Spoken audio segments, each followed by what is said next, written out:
Hello दोस्तों आज हम लोग जानेंगे कि म्यूचुअल फंड में वो कौन सी गलतियां लोग कर देते हैं, बल्कि वो गलतियां उनसे करवाई जाती है। जो मार्केट में धंधेबाज हैं, चालबाज हैं, जिनका चेहरा बड़ा बड़ा बनाया गया है, उनको पैसा दिया जाता है मार्केट में पैनिक फैलाने के लिए।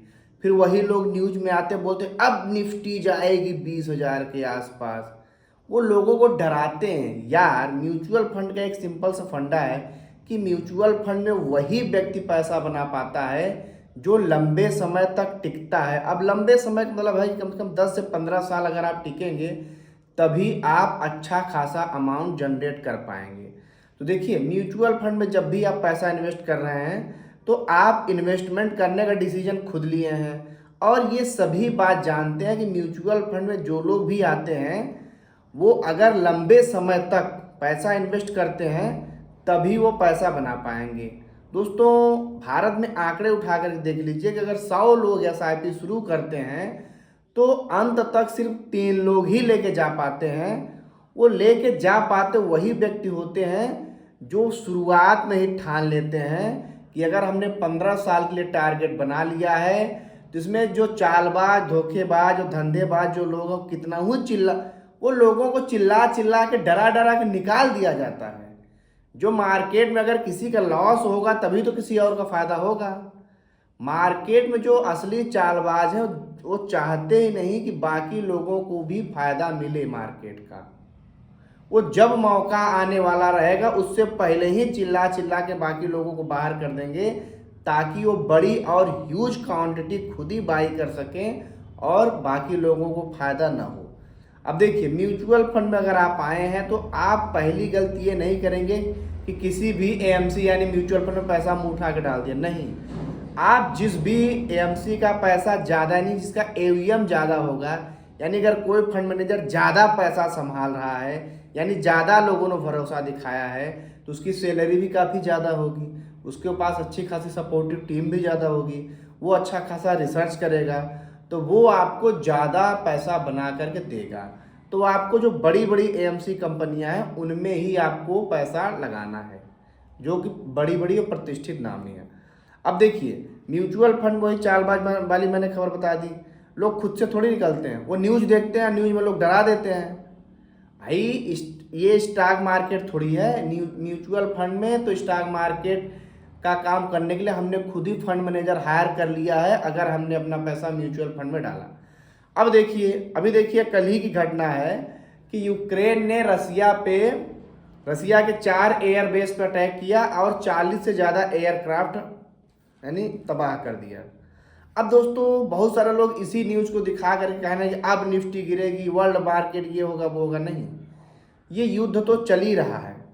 अब हमारे देश में भी देखिए, वो जो रूस में इतना बड़ा अटैक हुआ है, अब तक का रूस को सबसे ज़्यादा हैवी नुकसान हुआ। ऐसा नहीं कि यूक्रेन से ड्रोन आकर के रसिया के एयरबेस और एयरक्राफ्ट तहस नहस कर दे। नहीं, ऐसी प्लानिंग यूक्रेन के लोगों ने 1.5 साल पहले से ही कर रहे थे। यानी उन लोगों ने रूस के ही गद्दारों को खरीदा, क्योंकि बहुत पहले रसिया और यूक्रेन एक ही देश था, जैसे भारत पाकिस्तान एक था।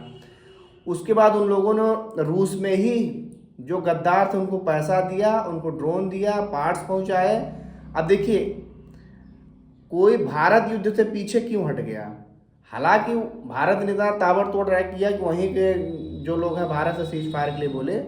देखिए, युद्ध इस समय इतना ज़्यादा महंगा हो चुका है कि जब 2 देश लड़ते हैं ना, तो वो सिर्फ 2 देश नहीं लड़ते, उनके पीछे उनके बहुत सारे देश अपना फ़ायदा के लिए उनको लड़वाते रहते हैं।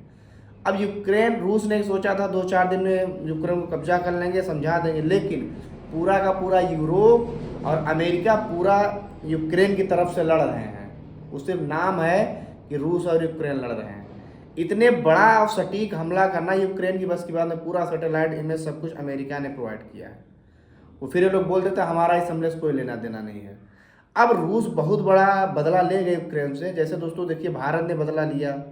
अब भारत ने भी कह दिया कि युद्ध नहीं लड़ेंगे, लेकिन ऑपरेशन कर करके तुम्हें लंगड़ा लूला बना देंगे। तो दोस्तों, अब ये सब, अब देखिए इतना, भाई आपका अगर 10 से 15 सालों तक आप टिके रहेंगे तो आपका जो विजन है, आपका गोल है वो पूरा होगा। हमने शुरू में ही बता दिया कि नॉर्मली 4 से 5 फंड अगर आप अच्छा खासा विजन लेके चलते हैं, आपके 4-5 गोल हैं, उसके लिए आपके पास 4 से 5 फंड तो होने ही चाहिए।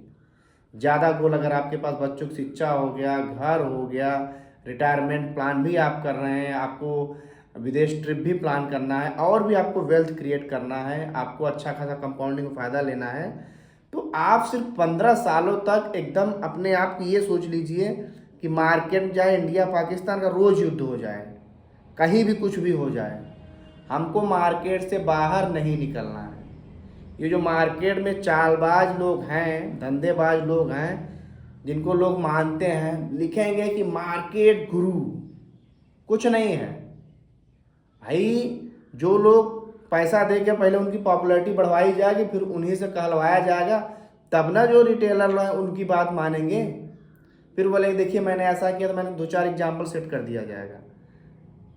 ना कोई एस्ट्रोलॉजर, जितने लोग एस्ट्रोलॉजर हैं, कोई भी मार्केट को प्रिडिक्ट नहीं कर सकता। मार्केट अपने हिसाब से चलता है, और लगातार जिस देश की इकोनॉमी जिस तेजी से ग्रो करती, उसी हिसाब से मार्केट भी दिखता है। हिंदुस्तान बिल्कुल ग्रो करेगा, ये आने वाला 20 से 22 साल पूरा हिंदुस्तान के लिए है, तो हिंदुस्तान की तरक्की कोई नहीं रोक सकता।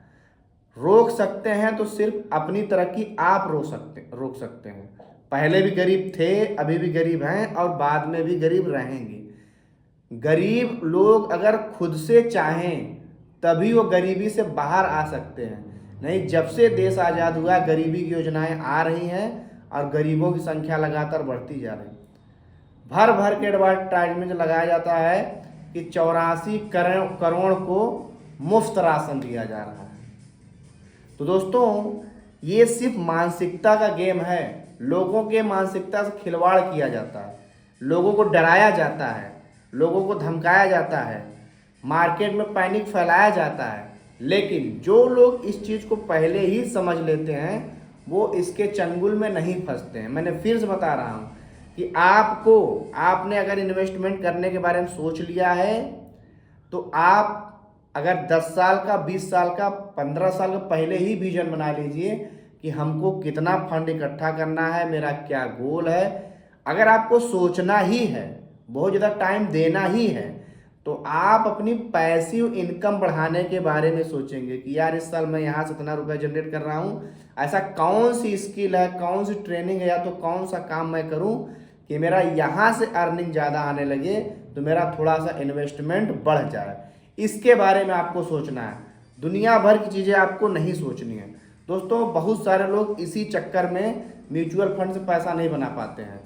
आपको सबसे पहले फंड का चुनाव करना है, उसके बाद आपको कंसिस्टेंस SIP करनी है। मार्केट में जब गिरावट होती तो अभी लोग बाहर चले जाते हैं, बहुत सारे लोग बाहर। अब देखिए कितनी अच्छी गिरावट हुई थी, हमने तो कई बार बोला कि ये मौका है लमसम करने का, SIP का अमाउंट को बढ़ाने का। जिन लोगों ने किया उन लोगों ने अच्छा खासा फायदा बनाया। तो दोस्तों यहाँ पे सिर्फ आपको पहली बात कि अगर आप लमसम भी नहीं कर रहे हैं तो आपको बने रहना है।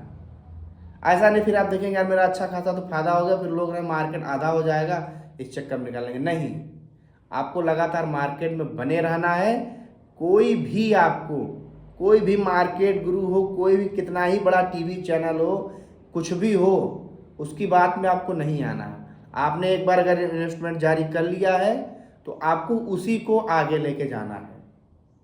अब बार बार बदलते रहेंगे, बार बार निकालते रहेंगे, जो अच्छे खासे मौके आते हैं फिर वो आपसे छूटते जाएंगे, आप अच्छा खासा रिटर्न नहीं बना पाएंगे। तो दोस्तों मिलेंगे आपसे अगली वीडियो में, तब तक के लिए जय हिंद।